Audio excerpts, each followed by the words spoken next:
binti Abdullah. My ID number is 2025X703336.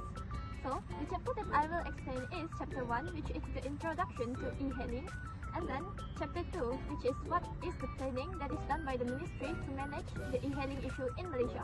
Hello, my name is Akisha Mizan bin Saidi, and my student ID is 2025 at 6 at 596. And I will be presenting about chapter 3, which is organizing. And it is about what is the organizing strategy done for the managing the problems or issue by the ministry. Hi, my name is Hazel Beda Anahitar Ajan. My student ID is 2025861702. I will be doing chapter 4. What is the decision-making strategy done for managing the problems or issue by the ministry? Hello everyone, my name is Nurhana Amrullah and my student number is 2025865658. So I'll be solving for e-hailing regarding to chapter 5, which is power and leadership. Hello guys, my name is Nurul Farid Masdi binti Masri. My student ID is 2025X72748. I will be doing for chapter 6 for conclusions. Chapter 1, Introduction.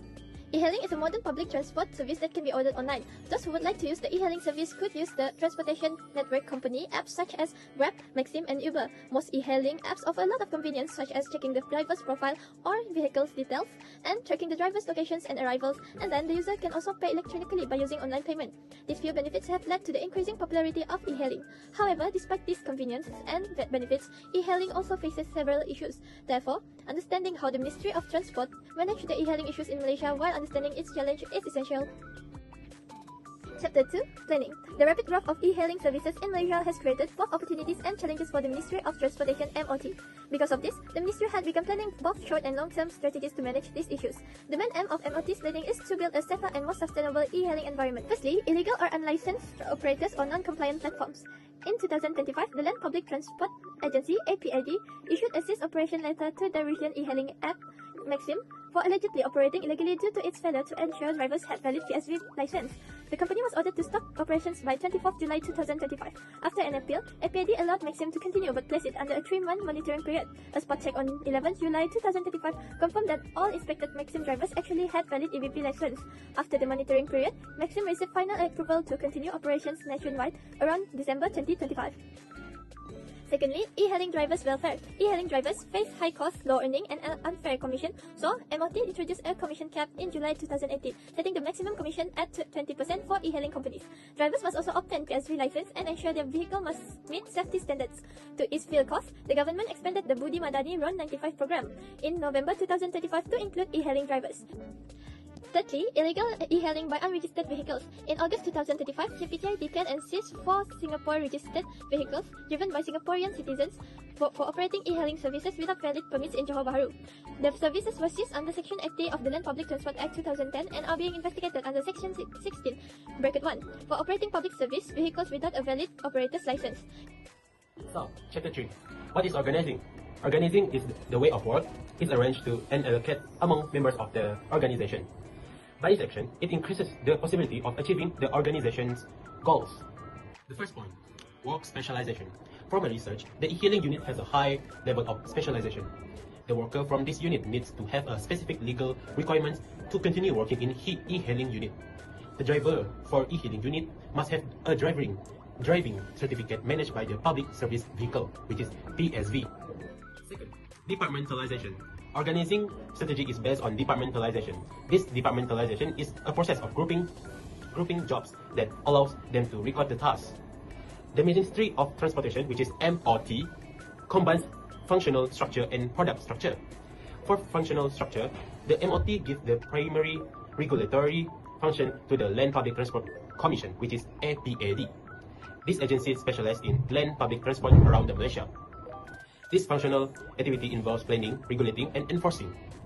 Second, while for the product structure, the Land Public Transport Commission APAD agency is often related to the unit of e-hailing. APAD includes licensing, monitoring, and enforcement that serve product and service. Third, chain of command. This organization has a clear hierarchy of authority and shows the chain of command from the top management level down to the operational enforcement level. Chain of command, the Ministry of Transportation (MOT) are the ones who set the policy involved the transportation. It went from MOT Secretary General to the Director General of APAD. What is the decision-making strategy done for managing the problems or issues by the ministry? Number one is by acknowledging and legalize. The government chose not to ban e-hailing as some countries did, but instead legally recognized it as a distinct form of a public transport. This acknowledged the growing consumer demand and the economic benefits of the service. Number two, implementation via legislation. This strategy was formalized through amendments to existing laws, specifically the Land Public Transport Act 2010 Act 715 in 2017. There are two types of decision-making, which is program and non-program. The non-program e-hailing was a disruptive innovation that the existing transport laws were not designed to cover. The ministry had to create entirely new rules, procedures, and legislation such as intermediation business license and the classification of e-hailing vehicle as public service vehicle or PSV. This requires creativity, judgment, and risk assessment, which are hallmarks of non-program decision-making. Number two is program. Program occurs when an issue is routine, well-defined, and recurring, allowing standard operating procedures, rules, or policies to be applied. In the context of the Malaysian Ministry of Transport (APAD), managing the e-hailing industry, this type of decision-making is applied after the initial non-program decision has been made. The decision-making style is consultative. Involve consultation participation where the top management, for example the ministry or the government, seeks input, ideas, and opinions from various stakeholders before making the final decision. This is evident in the grace periods given for compliance and ongoing discussions to refine the regulations. Condition of the decision-making is risky. The ministry possesses substantial information regarding the existing transport system, the public's positive reception of e-hailing, and the problems it caused. However, the future impact of the new regulations was not certain. There were known probabilities, but the full extent of the regulatory burden and its effect on market equilibrium, driver welfare, and consumer prices remained a risk. So, in the context of e-hailing in Malaysia, power and leadership within the Ministry of Transport, which is MOT, we call it as MOT, play a crucial role in ensuring safe, fair, and well-regulated transportation services. So, as a federal minister, MOT holds legitimate power granted by the federal constitutions to regulate land transport, including e-hailing, service such as Grab, Maxim in Sarawak. This legitimate authority allows MOT to set licensing requirements and introduction regulations such as the PSV license, e-hailing vehicle permits, and then mandatory insurance. So what's a PSV license? So a PSV license is an official permit issued by JPJ, which is Road Transport Department, that allows a driver to legally operate a public service vehicle. This included with e-hailing cars such as Grab, Maxim, Air Asia Ride, taxis, buses, and included with school vans. So MOT's leadership is reflected in how it guides agencies like AFED to monitor operators, address fair issues, manage public complaints, and ensure equal treatment. For drivers and passengers, AFED is national agencies responsible for the planning, regulating, and overseeing all land public transport in Peninsular Malaysia. Next is effective leadership in MOT also involves balancing stakeholder interest to protecting passenger safety, ensuring fair income for drivers, and maintaining transparency among operators. So for the conclusions, this assignment analyzed the management strategies used by the Ministry of Transportation, which is MOT, to address the complex and evolving issues in Malaysia e-hailing industry.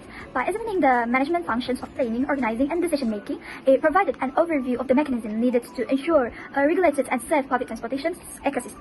Moreover, the analysis showed that the MOT's planning strategies were comprehensive, setting clear objectives and time frames to manage industry disruption. Through regulatory compliance, welfare protections, and public reporting, the MOT created a fundamental framework for managing the e-hailing sector. In addition, Chapter 3 demonstrates that the MOT used key management principles to structure and formalize the sector, improving likelihood of achieving regulatory goals. Furthermore, Chapter 4 examines the strategic decision made by the MOT, with the most crucial being the decisions to legalize e-hailing as a form of public transport rather than ban it, recognizing consumers' demand and economic benefits. Lastly, Chapter 5 showed that the MOT applies systematic controlling strategies to govern the industry using power and leadership to ensure compliance and safety. In conclusion, the MOT management of the e-hailing industry reflects an effective application of core management functions. Its structure approach has transformed an unregulated market into a formalized, consumer-focused public transport service while upholding national safety and welfare objectives.